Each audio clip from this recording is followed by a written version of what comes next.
What are we going to talk about? We're going to talk about accidents we've had. You've had? Oh yeah, me.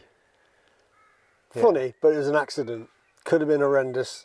Yeah. But the reason we're doing it is because, like we've said previously, we're working in partnership now with this organisation called VisionZero, which is... Well, VisionZero is all about reducing road deaths in Devon and Cornwall by 50% by 2024, I think. We'll put a link to the website. And it's, I think last year in 2022 there were 33 deaths. I think. Something like that. It was a lot. Something like that in Devon and Cornwall. And that's just deaths. I mean, think about all the other accidents that people have had, you know, with leg injuries and stuff like that. And so what we're trying to promote is a bit of extra training for people that, you know, everyone thinks they're invincible. And just hints and tips, because some people don't want the extra training, even though we try. But there'll be like a series of like hints and tips, won't they, of perhaps think about this next time you're out on your ride. You know, really simple, quick things that might help you.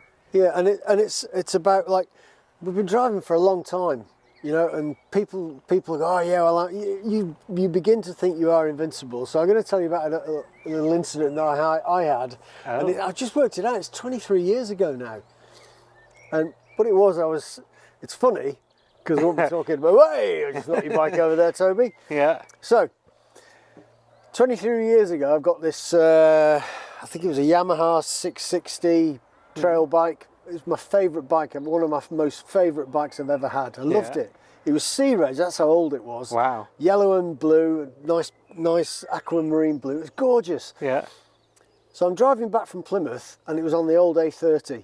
Oh wow, that is going back some time. Oi! That's when it took days to get to Plymouth, wasn't it? So I've been following this car, and it was a Rover 600, a big old Rover thing. And I was coming home, and it was in February, a nice sunny day just like this, no frost on the road, roads have been dry for a few days. So it was in the afternoon, so they had the heat of the sun on it all day, drying it. And I'd followed this car for about 20 miles, just no way of getting past it. And we're coming down to a place in Cornwall, you'll notice the Iron Bridge on the old A30. And there's a crossroads, and you turn left. If you're going down into Cornwall, you turn left to go to a place called Roche, or Roche. Yeah, it depends how posh you are. Or you turn right to go to a place called Balauda, or you go straight on towards Newquay. Incidentally, the right to Balauda is one of my favourite roads to Winners Perch. If you ever get a chance down here, it's awesome. It's a fantastic road. It's cruddy at the moment, mind. Yeah. It's full of mud and stuff. Anyway, so 4 cars in a row. And there's a truck coming the other way, and the truck was carrying portable toilets, Andy Lou's toilets it was, and he was trying to turn right in towards Roche. So I'm watching what's happening, and I'm quite a way back, and the road widens a little bit at that junction, as you would imagine. And the first car suddenly decides that he's going to brake and let this truck cross. There's nothing behind me, so there's a car, the 600 Rover, and me. So there's 4 vehicles in a line, nothing behind me. Yeah. Right, but this guy decides he's going to stop. So the first car stops. The second car doesn't see it, slams straight into it. And I see that happen. I'm thinking, oh, that's not good. And so I move over to the left where the road gets a little bit wider, thinking, we're doing about 40, 45 miles an hour. I'm slowing down. The Rover in front of me doesn't see it happen either. And suddenly he's like on his brakes, and he's almost hit this car, and then he goes, yeah, and he turns straight over to the left, and you could see it in his head. He must have gone, the motorcyclist. And suddenly I'm committed to where I'm going, slowing down, thinking I've got no issues here at all. It's all gone fine. And this silver car just flies in front of me. At which point, brakes on, hit the back of his Rover, roll over the top of it, the top of him, and I'm going down the road going Sky Bike Road, Sky Bike Road, Sky Bike. Yeah. And I suddenly stop and think, Christ, the bike's following me. At which point I get up and run about 5 paces and suddenly think, hang on, my leg's broken. Oh.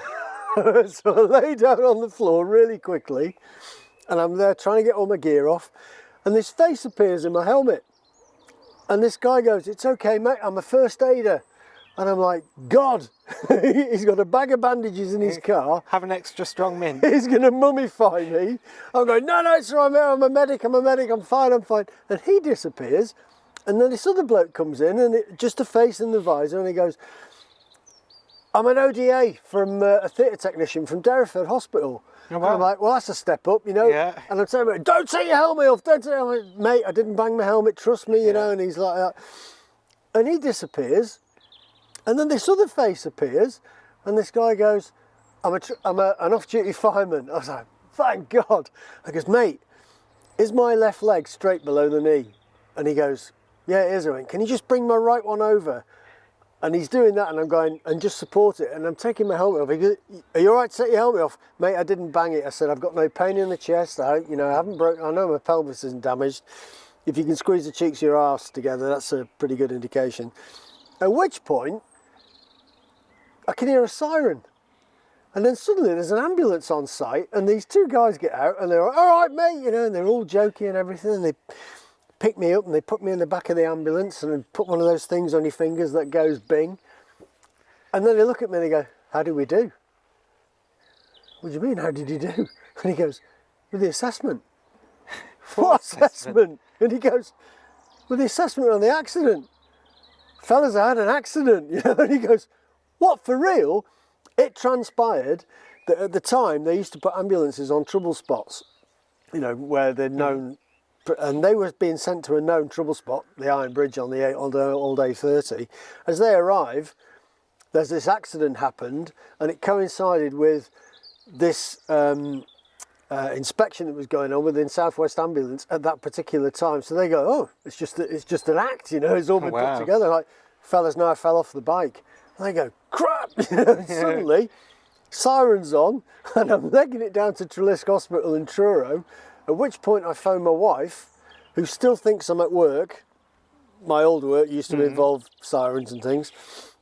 And I phone her and I go, hi, babe, you know, and she goes, are you still at work? I'm like, actually, no. I'm on my way to Trelisk Hospital. I've come off the bike. The second question was, is the bike okay?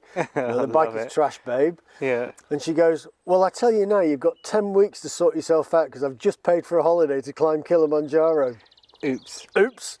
Anyway, get to hospital, leg's not broken, done 3 fingers, they're broken.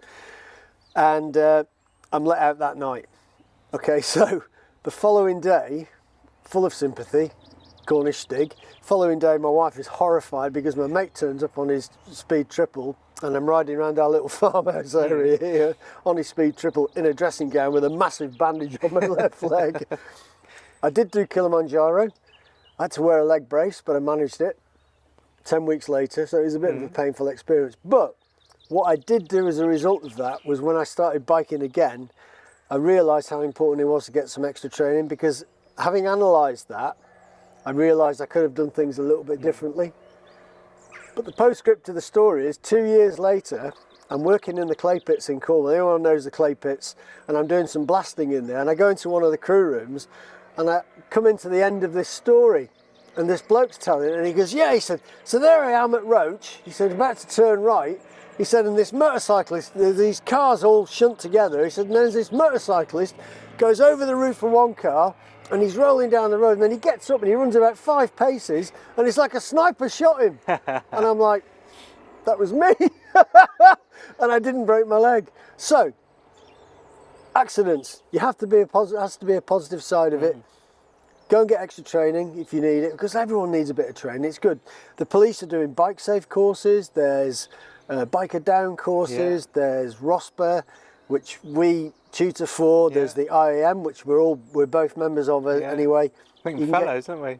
We're fellows in the IAM, so you can get yourself tested every 3 years, which is great for both codes, ROSPA and the IAM, both exactly the same, both use roadcraft, which is what the police and all the other paramedics use as the basis for their system of motorcycle training, and you'll find that your bike ride will improve tremendously.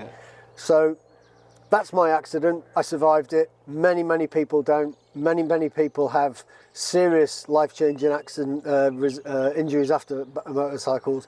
They can all be changed with a bit of training. So if you like the video, give us a thumbs up. I know you're going to make comments saying I'm a complete idiot. I accept that. Yeah, and people will say there's training is not for everybody, but when there are so many people on the road, so many distractions, even just going to a bike safe will give you some tips and stuff, won't it? Well, the bike safe is designed around being the first person on the scene of an accident. No, that's biker down. Is that biker down? Yeah.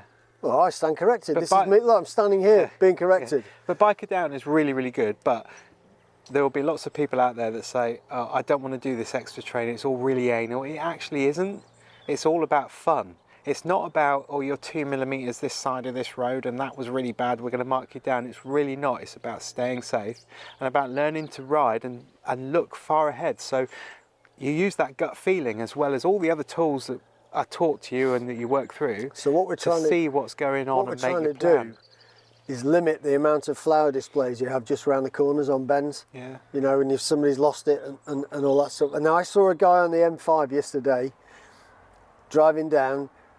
I was in a truck doing 56 miles an hour. The traffic was probably running at about 60 miles an hour, so going just a little bit faster. And a guy on a massive sports bike was winging it between lane 2 and lane 3. He must have been doing 70, and then he was cutting inside and going between 1 and 2. He's going to be dead. Yeah. So it really, really annoys me. But anyway, fellas, enough ranting. And ladies. And ladies. Go out, enjoy your ride, but just have a think about doing some, even if it's a taster day, a bike safe. It's like 40, 50 quid for a weekend or a day's riding with people that have got loads of experience. It'll just give you pointers. It'll also help you to understand that they're just people in a uniform. So if you like the video, give us a thumbs up, make your comments. I know I'm an idiot, but make your comments anyway. And we'll hope to be interviewing other people with their life experiences about accidents they may have had. Yeah. And we'll see how we go on.